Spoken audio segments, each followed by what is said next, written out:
Hello, Watch Chit Chat here with the reminder that life is short. Buy the watch, especially when it looks this good. Today, we're talking about the Omega Seamaster 300M Bond Edition. So you can see it has a ceramic cut wave dial pattern, a obviously blue, skeleton hands with a lollipop second hand, and a aluminium bezel insert to high protection coating on that insert. There's also a helium escape valve, which is quite polarizing. Some people hate it, some people don't mind it. Reminds me of a toothpaste cap. I'm probably in the camp of not minding it, purely because there's so much good about this watch that I can overlook that quite easily. So the bezel action is a bit tinny, but I don't use it too often, so it doesn't bother me too much.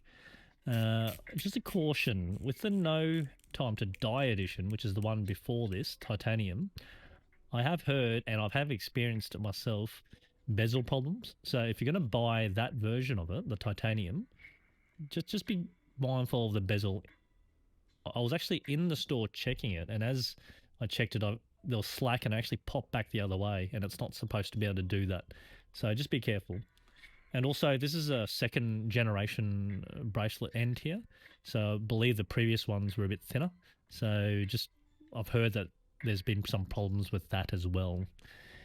Either way, this Milanese bracelet just looks amazing. Some people hate it because it pulls at the arm hairs, but no such problem with me. And some people also hate it because of the extra thickness it adds. But on my 17.5 centimeter wrist, it doesn't seem to have a problem at all. Let's check out the loom. That's the money shot. Look, this watch, the loom, I really like how there's contrast with the 60 and the minute hand, and arguably it's probably the best loom in all my watches. So let's get this set, which is just, you just pop that bit there and you weave the bracelet through. So let's get that through there. And I'm on that setting that works for me, and let's get it on the wrist. So you can see the thickness actually did pinch a bit of hair just then as I put it on. Probably the only hair I've got on my arm, but anyway. It just looks amazing. And look, it appeals to me because I really liked the late 90s, early 2000 Bond Seamaster, but you know, I was quite young then, and no way was I into watches, and no way could I afford the watches. So the fact that this came out and it ticked all those boxes, a bit of a nostalgia about it, but also a new modern version. So that looks the part, and you can just see how nice that bracelet is. And I did get another strap with this, a nylon strap with the grey and blue. I don't have that on me right now, but I suggest that if you're ever buying from a boutique, certainly hit them up for an extra strap. They've got to sweeten the deal somehow, right? And what's really cool about this is the back. And so you can see the Bond animation there. And that adds a bit of extra thickness to this watch. And look, at first I didn't like it. It was a bit gimmicky, but it's starting to grow on me. It's the Omega Master Coaxial 8806 movement. And look, whilst it's a bit gimmicky, it's on the caseback, right? So when you're wearing it, you hardly ever notice.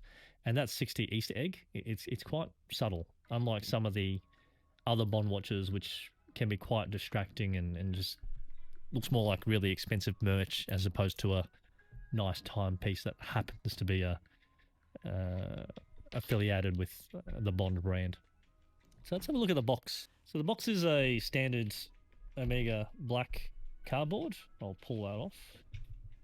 And it's got the wave pattern dial on the blue, and then as you take it out,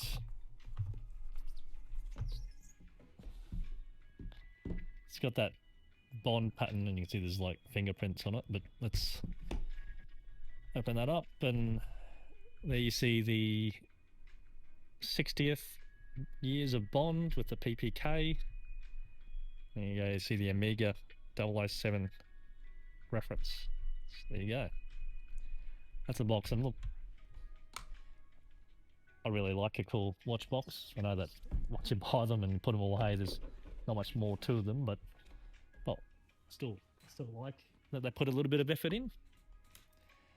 And I bought this watch. It was a bit of an odd one. I went into the AD and the boutique, and I hadn't seen this watch in person, and he brought one out, and someone else had bought it already, and so I couldn't try it on. But funny, if it's someone else's watch, it makes you want it even more. And so he just suggested, oh, I just put my name down. I thought, oh, yeah, I'll put my name down, probably a while before it comes. And so I put my name down, didn't think anything more of it. And then the following day, less than a day later, I got a phone call from another AD where one of my other watches arrived. And that was a diver watch as well. And shortly after that, I got another phone call with another watch that arrived. And so I thought, oh, just 2 watches in one day. So I went in and picked them up anyway. And as I was driving in, I got a phone call from my AD less than a day later that this had come in. So that was a very expensive weekend, 3 watches. But looking at this, you can hardly blame me, right? It's just an amazing watch. It's probably one of my favorites. It ticks all the boxes, very robust, great lume. Probably not really a dress watch, but you can wear dive watches anytime these days. So Melanie's bracelet's really cool, and it sort of addresses that problem that a lot of Amiga Seamaster fans don't like, that 5-link bracelet that the old Amigas come with, and so that addresses that problem. It's all around pros for me. Anyway, if you like that video, please click like and subscribe, and remember, life's short, buy the watch.